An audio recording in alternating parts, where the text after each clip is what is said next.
Welcome to another episode of Pawn True Perspective, where we give you the latest in West Coast sports. Here with your boy Hamilton James and my man Randall Hamilton. How you doing today, big dog? Feel good, man. Ball's coming up, man. What's going on? Football's here. Yes, sir. So shoot, we talking about the Seattle Seahawks today, huh? Yes, sir. Seattle Seahawks. Last season was the first season of the post Pete Carroll era. Mike McDonald was his first year as an NFL head coach. He came over from the Baltimore Ravens. Overall, for first year head coach Mike McDonald, overall pretty solid job as far as the Seahawks is concerned. But they weren't able to get into the playoffs, and they weren't able to come to a contract extension with Geno Smith. So they ended up shipping Geno Smith to the Raiders. And to replace Geno Smith, they ended up signing Sam Darnold in free agency, who led the Vikings last season to a 14-3 record. So that the main move that they made this offseason was at quarterback. Entered Sam Darnold, exited Geno Smith. So Ham, what do you think about that move that the Seahawks decided to make at quarterback and not bringing Geno Smith back and deciding to go in a new direction with Sam Darnold? What do you think about that move? Like, was that the right move as far as upgrading the team? Because now Geno Smith is in his 30s and Sam Darnold is 27 years old. So coming off of the career season, he does have a little bit more upside as far as his age, but has been a productive player since he's been the quarterback for the Seattle Seahawks. So, what do you think, Ham? Was this the right move for the Seahawks? Yeah, because you had to kind of let go of the old regime. That's why they got rid of DK too. That was Pete Carroll's guys. They wanted to get their guys in there. That's all that was. And like you said, the age definitely played a factor. The fact that Sam Darnold had a great season last year. I'm sure Mike McDonald feels like he can, build on that. Sam Darnold, it remains to be seen. He had that one great season. Folded in the playoffs, folded in the games that mattered leading up to the playoffs that, as far as seeding position went, had he had handled business, had the team had handled business, maybe they would have been, um, the first seed, second seed. Yeah, Would have they were in the hunt for the one seed up until the been, last week of the season, like because they played the Lions week 18, mhm, basically in order to win the division. And he didn't play well in that game. mhm. And then against the Rams, he was seeing ghosts once again. With Jared Verse and the boys. So uh, yeah, so down the stretch, he didn't play up to the level as far as the big games is concerned. But now, as far as the upside is concerned, it's really going to depend on Clint Could Kubiak, be new offensive coordinator. If It's really going to depend on if he and Sam Darnold can get on the same page, because last season Sam Darnold was fortunate enough to have Kevin O'Connell as the primary play caller, like the Vikings head coach. Who I think is one of the better coaches in the league. Definitely as far as brilliant offensive mind. And now they did have weapons like Justin Jefferson, Addison, Aaron Jones. mhm. Or they did have some like top notch weapons, but now we are going to talk about the addition of Cooper Cup. But I mean, but he does have Jackson Smith and Jigba. They have Cooper Cup, and if they can get the running game back going again, and they did get a couple of offensive linemen in the draft. If they can get that going, then I think that's where it could be a move. Um, it could be a good move for Seattle, but honestly, I don't know if it's necessarily a huge upgrade over Geno Smith, but I think Sam Darnold can be effective enough to help the Seahawks still be a solid team. Well, they were 20th in passing last year with Geno Smith, 25th in rushing. So, you know, the offense really wasn't getting it done. Um, and I heard, rumblings of guys' willingness to play for McDonald, excuse me. Yeah. I don't know, I'm choking on that name, but I heard guys' unwillingness to play for him at some points of the season last year, even with the 10-7 record. So that's why I feel like a lot of it went back into him wanting to get his guys and kind of starting his own regime. And sometimes you have holdovers. Jackson Smith and Nick Jigba, he was balling last year, and I feel like him and Cooper Cup being a duo, that would be formidable and be something that Sam Darnold could really gravitate towards, and help him to be more successful. So yeah, I think that, I agree. I'm not saying Sam Darnold is like years better than light years better than Geno. But I feel like they kind of almost it's almost like a swap, like where you really don't lose much, but you don't gain much as well. Although the upside that Sam Darnold has is his youth.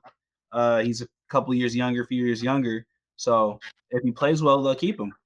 If not, then they'll try to find his replacement. And really, it's also going to be imperative for Sam Darnold to take care of the football Yeah, because absolutely. his main Achilles heel has been the turnovers. Do we 'Cause, trust yeah, him? I think he can be trusted to win games, but now as far as whether the Seahawks, but now if the Seahawks keep stockpiling talent and let's say they make a playoff appearance, like is he gonna be the guy that you can trust to make a deep playoff run? Probably not. Like he Mm, might like I think his ceiling is kind of like in the Kirk Cousins where like so that Kirk Cousins, I you know, get you. to where like Kirk Cousins like he's good enough to like lead you to the playoffs. Like you can win like 10, 11 games. Sometimes a little bit more if you have like the right guys around him. But when it comes to the big games, Kirk Cousins doesn't necessarily perform. So I think right now it's like Sam Darnold Kirk might. Cousins got benched when last seen. Well, yeah, but just throughout his career, like with the Vikings and even with Washington, it's like you can be competitive with Kirk Cousins as your quarterback, He's but like as far Dak as Prescott. trying to be a contender, no, yeah, Kirk Cousins, Dak Prescott, like yeah, he's kind of in that particular category Hmm, I feel right you. now. Formidable, not formidable when it don't matter. I mean, Well, if you're Seattle fans, every like game matters. I mean, every game matters in football. Like, no, no, I'm just meaning like don't matter, meaning like nothing's really on the line. Like it's not like this is make or break for your season. It's not like it's Like going. September and January. You You know know, what I mean? That's all I'm saying. I understand every game is important. I'm just saying as far as like, the intensity level of the game, how much the game matters. Like, those games in late January, they matter more because it has seeding implications, all that kind of stuff. So um yeah, well, think of it like this. I mean, yeah, Seattle didn't necessarily play the Rams for the last game of the year, but the game that they did play against each other, um, that the Rams ended up winning, the one that went to overtime, remember that? yep. Yeah, like that one. Like, okay, imagine if that was Sam Darnold. Would he have pulled that off? I'm just saying you don't have to answer. I'm just saying like, Remains to could be we have seen. expected Sam Darnold to have played any better when we seen him when it was time for him to, when the chips was on the line for the number one seed? So that's all I'm saying. I'm not hating on Sam Darnold. I thought he had a good year. It just when the chips were on the line, I mean, he deserved his money. He deserved his bag. But when the chips were on the line, he folded. That's he didn't play his best. So Yeah, you know he has to answer to that, man. he got to answer to that. And he's going. I mean, he's now the guy. Yep. You know, last year he was just the back end that he was the backup that filled in, and he had a great season. Guys loved him. It was a great story. But now he's like the guy. Like like he's like okay, people are looking at him like he's one of them ones.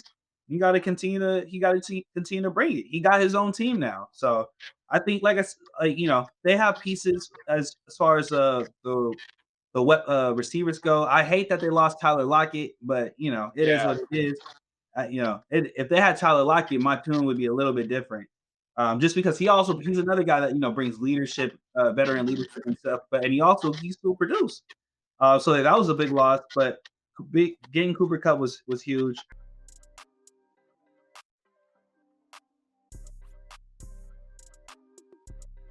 Um, they weren't good at home last year. Yeah, that's very That was strange. weird. Yeah, they were 7-1 on the road, but they just couldn't put it together at home. I think that's really an indictment on the offense because I think it's just because Mm. they probably just because I think at home they probably just they weren't able to finish a lot of those drives. I think they left meat on the balls when it comes to some of those drives on offense. Because I mean, the defense definitely made strides last season under Mike McDonald, but yeah, like I do, but I mean, to your point, yeah, Mike. I mean, offensively, they did. I mean, they didn't necessarily put it up. They weren't necessarily the most productive offense with Geno last year. 20th So in passing, 25th in rushing, you yeah, know? but I do think a lot of that has to do with the offensive line. So, but Mm. now they did address offensive line in their first round of the draft this year. So they are What you taking a gonna step say? in the right direction, and Sam Darnold definitely needs that protection because if he doesn't get that protection, he's going to look like a deer in the headlights and start seeing ghosts. So They drafted, Gray Zabel, yeah, yes, first round pick offensive lineman, so, yeah, they're making strides to get better. Seattle, I mean, Seattle was right there in the hunt last year too for, that 7-6 seed, so I expect Seattle to be very formidable. You got a combination of veteran leadership and dudes who, quite frankly, have been counted out. Dudes who produce for other teams that other teams were like, we don't really want you no more, and they have a lot of chips on their shoulders. Another pickup we ain't talked about because we're talking about the offense a lot, but that Demarcus Lawrence pickup was pretty big too on defense. We ain't talked about that. You know what I'm saying? So I think they were middle of the pack on defense last year, but I think they'll be a lot better. And I think if their offense can produce some firepower, watch out for Seattle. Now, my question to you, because I don't know this, but what does Mike McDonald hang his hat on? I know he was like he was one of the Baltimore coordinators.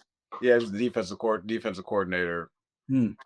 And also, as far as like their safety that they took in the second round, like they want to use him like similar to how the Ravens use Kyle Hamilton. They want Okay. to kind of move him around. Yeah. So, but Mike McDonald, like he's known as a defensive guy, and like he's known for his creative schemes. He's under the Harbaugh coaching tree. Hmm. So, and the Chargers had an elite defense last year, and the Ravens, the Ravens obviously they've been known that. I mean, historically the Ravens have been a good defensive team, but definitely in the last few years, they've been much better. So I think this year, with the additions that they've made, I think there's definitely an opportunity for the Seahawks to get inside the top 10 defensively. If they can be inside the top 10, if they can crack the top 10 defensively and get to around like the middle of the pack offensively, then I definitely think Seattle can be a 10-11 win team. Hmm. I agree with that. I really do. I think that if they can, and I think they will improve their numbers offensively, given the new offensive pieces that they have around them and some of the holdback. So I don't think they're going to be 20th in passing this year. They might be top 15 in passing, and if they can get to top 15 in passing, and they were already 13th last season in defense and points allowed. So if they can, you know, get even better and the defense continues to understand the nuances of McDonald's system, then yeah, I can see him. I can see him doing some things. They have Clint Kubiak as their offensive coordinator, so I can also see the offense getting a lot better this year. Aiden, and excuse me if I botch his last name, but Aiden Durd, the defensive coordinator. Um, I think I have big expectations for him this year when it comes to Seahawks. I think that I really think that the defense could be, a top 10 defense this year, given some of the new pieces. So it remains to be seen with Seattle. They're gonna be in the hunt. And they still have Leonard Williams on the defensive line. He's still been very Mm, productive for them. And Ernest Jones, Aaron Jones, yeah. he's been solid at linebacker for him. He was a pleasant surprise once they brought him. He was Once they brought him into the rotation. He became a very valuable piece as far as middle linebacker is concerned. So they made sure to re-sign him to, and they actually re-signed him to a pretty team friendly deal because he actually probably could have gotten more on the market, but he ended Mm. up signing for a little bit less. So I mean that was a very sneaky good move by Seattle. Also But speaks to the culture of Seattle.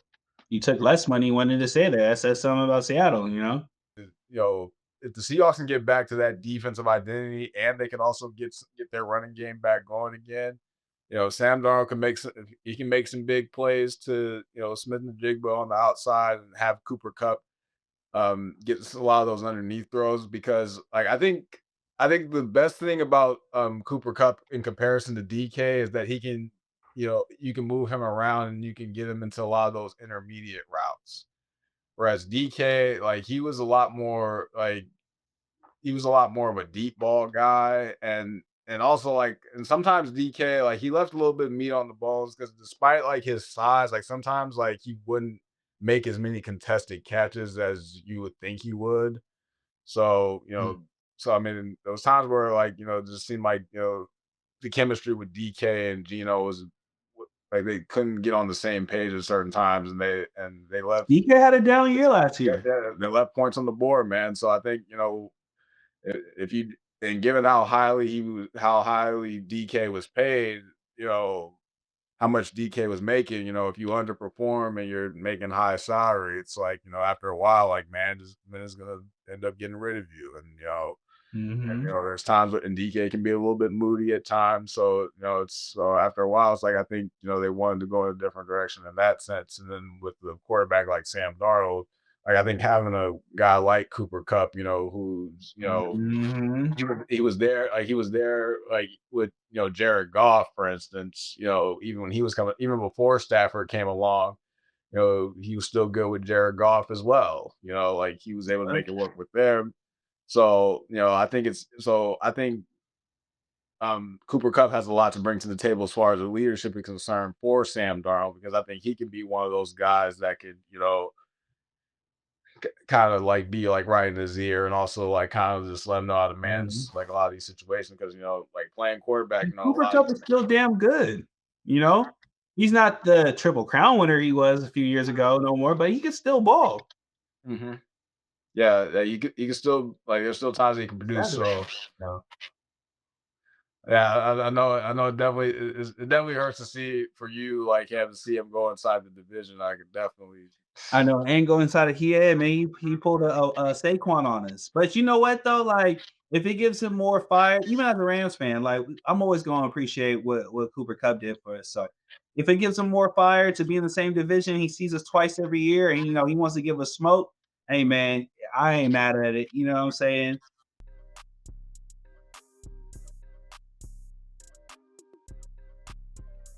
I'm really interested to see how this revamped Seattle team is going to be because in my eyes, they're going to be the most formidable to the Rams.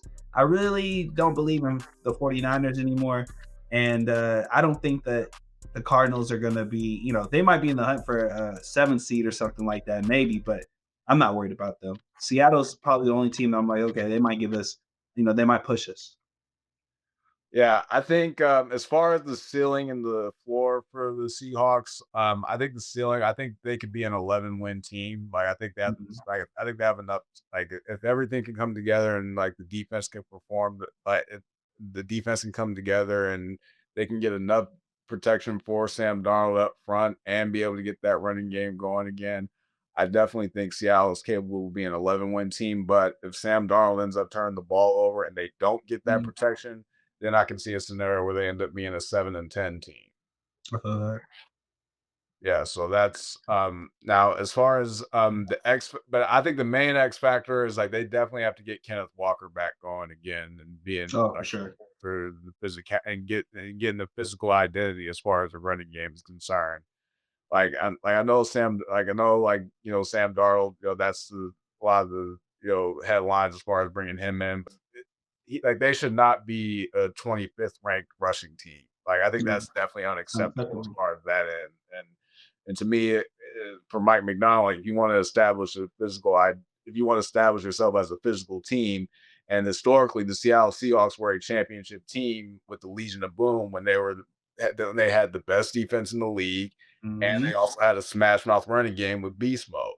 Mhm. So I think the Seahawks, is they definitely need to get back to that formula. Like, yes, they want to have a really good passing game, but I do think they need to get back to some of that identity when it comes to smash mouth football on the defensive end, as well as getting that running game going. So Kenneth Walker definitely needs to get back to being 1,000 yard type of back. Get him as well as Zach Charbonnet, because Zach Charbonnet is also like a physical type of running back too. So like I think they definitely need to get that running game established if the if the Seahawks want to be able to compete in the NFC this year. About that. Yeah, about that. Definitely gotta yeah, can't be 25th in rushing offense and think you're gonna compete for a playoff spot. So I completely agree with you. Yeah, but what is how many wins do you think is going to be for Seattle this year? I got them. You know what? With a team with Sam Darnold, who just came from a team who won 15 wins, I got them winning at least 12. I can see their ceiling being 12, 13 games. No, I mean 13 games. I mean that means that they might To win be the 13 division. and 4. They play against the Steelers, first game of the season, then the Cardinals. That potentially already could be 2-0 right there. Then the Jaguars. They might not even get, I'm just saying they could potentially go 3-1 in their first month of football. Then I got the Rams, the Vikings. That's gonna be a big game. The Colts and the Panthers. You know what I'm saying? They could very well be 7-2, 8-1. They play the Uh, 49ers, the Saints. I mean, this is a pretty favorable I mean schedule. they're not. I mean I can't see them winning every single division game. Like because like division games are a lot. I'm not saying they're gonna beat the Rams. You know, look, I mean, But but Arizona's not going to be an easy game either. but you do you think they're gonna beat them? I mean, is it Yes. are they playing at home or are they playing on the road? Uh, that's true. They're playing on the road, week 3 against the Cardinals. I wouldn't say like that's not a guarantee win. Like Arizona could be tough at home. But Seattle was nice on the road last year. I mean, this is a different team now, It's a different man. Like team. True. It's true. it's a different team. I mean, I'm just looking at the schedule, like the Steelers, then they play the Cardinals, then it's the Jaguars, then the Commanders. I'm like, they could very well easily be 3-1. Commanders were a playoff. Commanders won 12 games last year. That's the win loss I'm talking about. The Steelers I were a think they could playoff. beat the Steelers. Okay, I could think they could beat the Steelers. Yeah, I think they could that's beat the kind of a Cardinals. toss up matchup. I think they could beat the Cardinals. I think they could beat the Jaguars. Yeah, yeah. And if they lose the divisional game, at best, they're 2-2 going into the first month. Then they play the Rams. That's probably a loss. They play the Vikings. Is that a win? Are they at home or on the road for Vikings? They're at home. Home game against the Vikings. So I mean, Minnesota. The thing is, yes, Minnesota has basically a rookie quarterback, but their roster is loaded they got a good defense. Minnesota got a nice defense. and offense too. Well, They got yeah, no, they got they a got offense. weapons. They got weapons offense for sure. I gotta see what their quarterback look like, but I know what their weapons look like. So I know they nice on I know Minnesota's a good team. I'm just saying home game. Okay, okay, I'll give you that one. I'll let that one go. They can beat the Colts and the Panthers though. Those are for 2 for sure wins that I'm not worried about. The I think 49ers, I Carolina's could going be to a be. toss. I think Carolina's going to be a little bit better this year. They played much better down But the I stretch st last but do year. you think they're gonna lose to Seattle? Who's a better team? Who do you think the better team is? I think Seattle's a better I team, mean, but you can get any got given by Sunday, not being a better team. I'm just look. All I'm doing right now is looking at their schedule, and I'm saying based on what I see from their schedule, they can easily go. They can easily because you asked me what their ceiling is. I think their ceiling could easily be 12 to 13 It's wins. hard to win 13 games, man. It There's is. I'm upsets not. happen. But we talking Upsets about happen them being every week. we talking about them being formidable and being up there with the Rams to compete for the division. We talking about them being a for sure being a playoff team. So I mean, like, and we just said that we said earlier that Green Bay was what they snuck in and they were like 11 wins or something like that. So they gonna have to be up there anyways.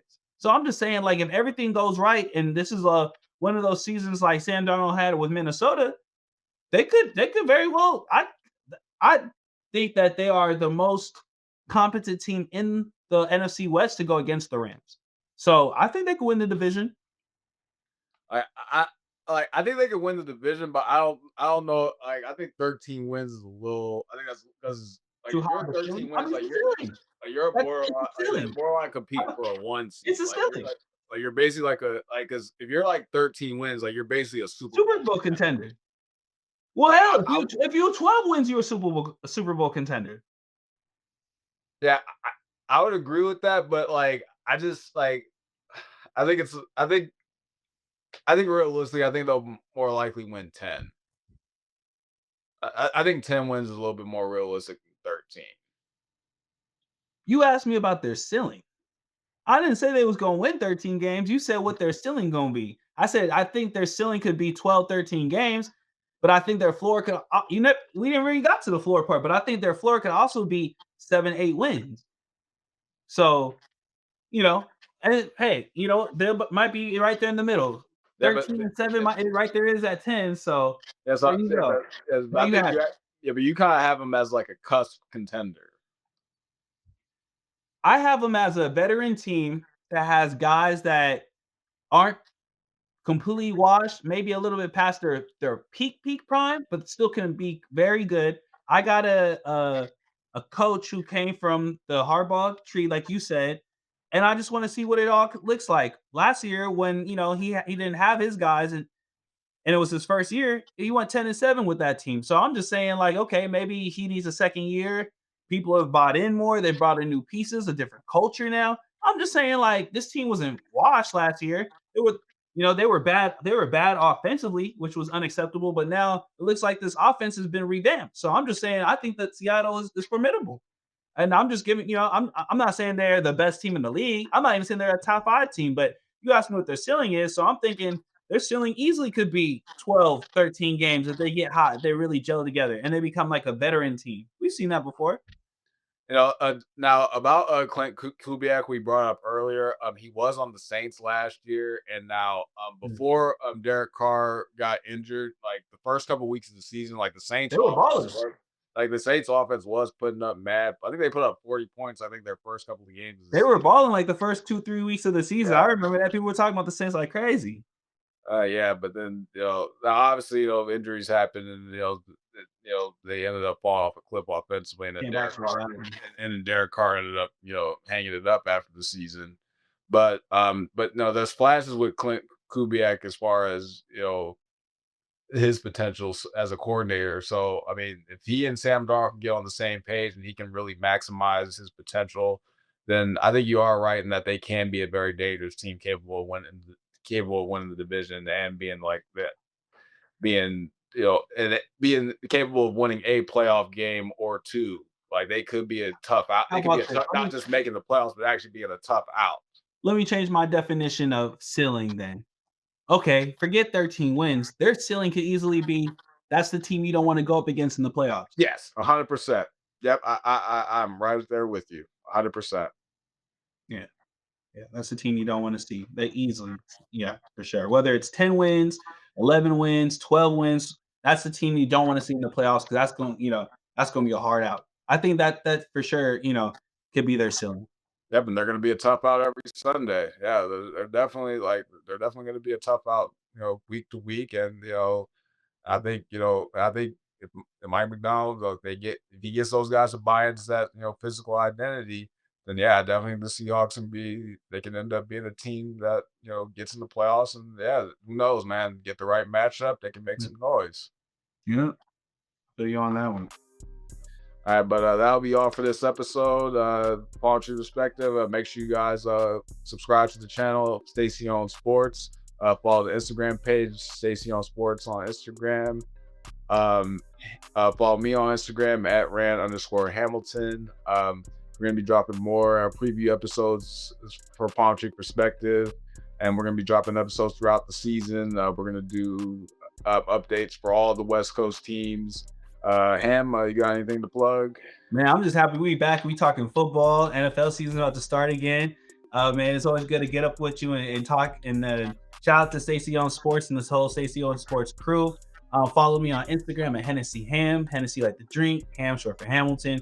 Get at me on TikTok at 818 Hammy. I talk sports, I talk music, a whole bunch of stuff. So yeah, man, I'm just glad we coming back. I'm glad football's coming back, and yeah, glad y'all here with us too. So shoot, Yeah, we gonna thank you keep on guys. rocking. Yeah, thank you guys for watching. Until next time, y'all be easy.